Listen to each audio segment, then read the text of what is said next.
Just imagine మీరు కలగంటున్నారు. ఆ కలలో మీరు ఆకాశంలో పరిగెడుతున్నారు. బట్ ఉన్నట్టుండి ఆకాశం నుంచైతే పడిపోతున్నారు. బట్ మీరు మేలుకొని చూస్తే మీరు మీ బెడ్ పైన ఉన్నారు. ఇలాంటివి మీకెప్పుడైనా కలిగిందా? కలిగితే ఎన్ని సార్లు కలిగింది? ఈ కలలు వాస్తవానికి మీ మెదడు చూపిస్తున్న వింత ప్రయోగాలే. కానీ అసలు ఇవెందుకొస్తున్నాయి? మన భవిష్యత్తులో వీటికి ఏమైనా సంబంధం ఉందా? లేదా మన జీవితం మీద ఎటువంటి ప్రభావం చూపుతుందా? ఈ రోజు మనం తెలుసుకోబోయే ఈ విషయాలు చూస్తే మీకు నిద్ర పైన అండ్ అలాగే కళ్ళ పైన ఉన్న అభిప్రాయాన్ని మార్చేస్తుంది. సో ఇంకెందుకు late let's start our video. కళ్ళ గురించి తెలుసుకోబోయే ముందు ఫస్ట్ మనం నిద్ర గురించి తెలుసుకోవాలి. అసలు నిద్ర అంటే ఏంటి? మన శరీరం రోజంతా పనిచేస్తుంది. రాత్రి సమయంలో అది విశ్రాంతి తీసుకుంటుంది. ఈ ప్రక్రియనే మనం నిద్ర అంటాం. ఇది అందరికీ తెలుసు. కానీ నిద్రలో మన మెదడు పూర్తిగా ఆగదు. నిద్ర 3 ప్రధాన దశలుగా ఉంటుంది. అది వచ్చేసి light sleep, deep sleep and REM sleep. ఈ రెమ్ స్లీప్‌లోనే మనకి కళ్ళు ఎక్కువగా వస్తా ఉంటాయి.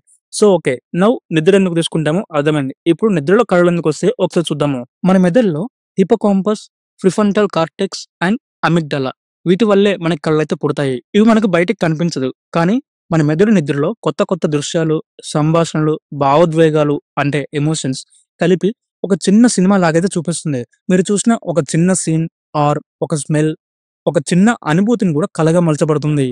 జనరల్‌గా డ్రీమ్స్ ఆర్ 2 టైప్స్. ఒకటొచ్చేసి లూసిడ్ డ్రీమ్ అండ్ ఇంకోటొచ్చేసి recurring dream. First lucid dream ఏంటంటో తెలుసుకుందాము. మనం కలలో ఉన్నాం అని చెప్పేసి మనకు తెలుసు. అండ్ ఆ కలని మనం కంట్రోల్ చేసే సిట్యుయేషన్ కూడా వెళ్తూ ఉంటాం. దీన్నే లూసిడ్ డ్రీమింగ్ అని చెప్పేసి ఉంటాం. ఇది చాలా రేర్ సిట్యుయేషన్ అవుతా ఉంటది. అండ్ సైంటిస్ట్‌లు చెప్పిందేంటంటే ఇదొక సైకలాజికల్ ట్రైనింగ్‌లా ఉంటదని చెప్పేసి అయితే అంటుంటారు. అండ్ ఇంకోటొచ్చేసి రికరింగ్ డ్రీమ్స్. ఒకే కల మళ్ళీ, మళ్ళీ, మళ్ళీ రావడము అండ్ దీన్ని రికరింగ్ డ్రీమ్స్ అంటుంటారు. మీకెప్పుడైనా వచ్చిన కల మళ్ళీ ఎప్పుడైనా వచ్చిందా? అంటే మీరు రికరింగ్ డ్రీమ్స్‌లో ఉన్నారని చెప్పేసి అర్థము. పూర్వకాలంలో మనకొచ్చే డ్రీమ్స్‌ని భవిష్యవాణిగా చెప్పేవారు. బట్ దీని గురించి శాస్త్రవేత్తలు ఏం చెప్తున్నారంటే, కలలనేది జస్ట్ మన భయాలు, ఆశలు మరియు మెమోరీస్ ఇలా వీటన్నిటి నుంచి పుట్టే ఒక చిన్న స్టోరీయే కలలు అని చెప్పేసి అంటూ ఉంటారు. అండ్ దానికి డైరెక్టర్, ప్రొడ్యూసర్ అన్నీ మన బ్రెయినే అన్నమాట.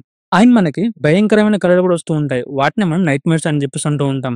ఇవి ముఖ్యంగా జ్వరం ఉన్నప్పుడు, లేదా తీవ్ర ఒత్తిడిలో ఉన్నప్పుడు, లేదా తినే మందుల ప్రభావం వల్ల అయితే కావచ్చు అని చెప్పేసి అంటున్నారు. నైట్ మేర్స్ కూడా ఒక సహజమైన ప్రాసెస్. మన భయాలను మెదడుకి తెలియజేయడమే. ఓకే. ఇప్పటి వరకు అంత బానే ఉంది.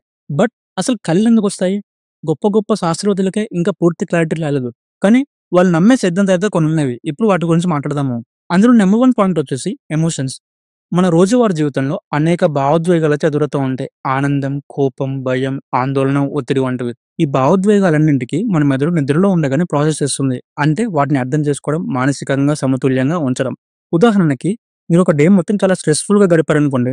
ఆ రాత్రి మీకు భయంకరమైన కల వచ్చిందంటే అది మీ మెదడు ఆ భయాన్ని రిలీజ్ చేయడం కావచ్చు. ఇది మన మనసుని బ్యాలెన్స్ చేసేందుకు అయితే మెదడు చేసే సహజ ప్రక్రియ అని చెప్పేసి అయితే అంటున్నారు.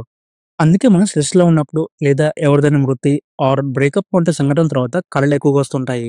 సెకండ్ థియరీ వచ్చేసి జ్ఞాపకాలను రీఆర్గనైజ్ చేయడము. ఈ సిద్ధాంతం ప్రకారం నిద్ర సమయంలో మన మెదడు ఒక ఫైల్ సిస్టమ్‌లో అయితే పనిచేస్తుంది. రోజంతా మనం ఎన్నో విషయాలు చూస్తాం, వినిపిస్తాయి, అనుభవిస్తాం. వాటిలో కొన్ని ముఖ్యమైనవి అండ్ అవసరం లేనివి ఇవన్నీ ప్రాసెస్ అయితే చేస్తుంది. మన మెదడు ముఖ్యమైన విషయాలను డేటాబేస్‌లో స్టోర్ చేసి అండ్ మిగిలినవన్ని తొలగించే ప్రక్రియ అయితే చేస్తుంది. ఈ ప్రక్రియలో కొన్ని జ్ఞాపకాలు కళ రూపంలో బయటకొస్తాయి. ఉదాహరణకి మీరు కొత్త భాష నేర్చుకుంటే ఆ రాత్రి మీరు ఆ భాషలో కూడా కలలు కనవచ్చు. ఇది మెమరీ స్టోరేజ్‌కి ఒక సంకేతం.